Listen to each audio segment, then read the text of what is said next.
جس آدمی کے اندر سے ایمان جائے گا اس آدمی کے اندر سے حیا جائے گی، اور جس آدمی کے اندر سے حیا جائے گی اس آدمی کے اندر سے ایمان چلا جائے گا۔ آج ہمارا معاشرہ جو تباہی اور بربادی کے دلدل میں ڈوبتا ہوا چلا جا رہا ہے، ہر طرف فتنہ اور فساد سر اٹھائے چلے جا رہے ہیں۔ روز مرہ نوجوان لڑکے اور لڑکیوں میں، بوڑھے اور بچوں میں دنیاوی اور اخروی ہر قسم کے فتنے جو برپا ہو رہے ہیں، اس کی ایک بنیادی وجہ یہی ہے کہ ہمارے اپنے آپ سے، ہمارے گھر سے، ہمارے سماج سے، ہمارے معاشرے سے، ہمارے کالونی سے شرم اور حیا کا جنازہ اٹھ چکا ہے۔ اسلام نے جیسے شرم اور حیا کا مطالبہ کیا تھا، ہمارے اور آپ کے اندر وہ چیز موجود نہیں ہے۔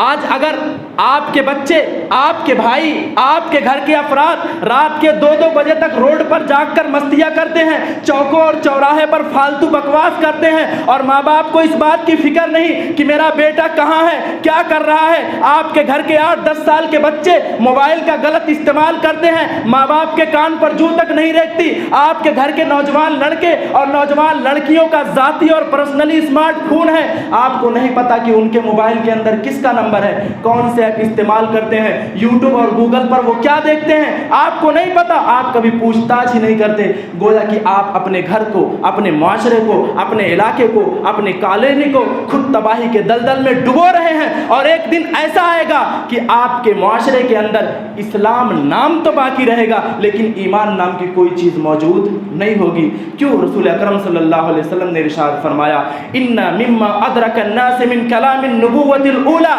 اذا لم تستحی فاصنع ما شئت۔ اللہ اکبر۔ آپ صلی اللہ علیہ وسلم نے بیان فرمایا، میرے صحابہ،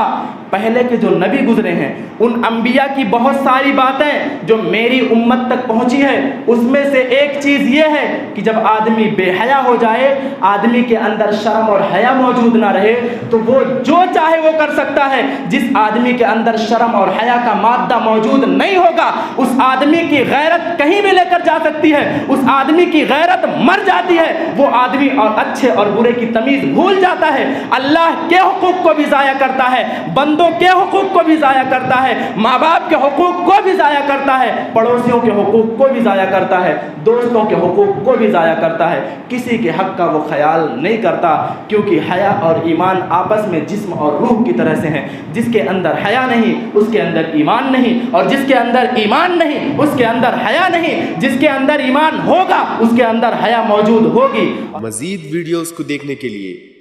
آپ ہمارے YouTube چینل کو سبسکرائب کریں۔ فجزاکم اللہ خیرا۔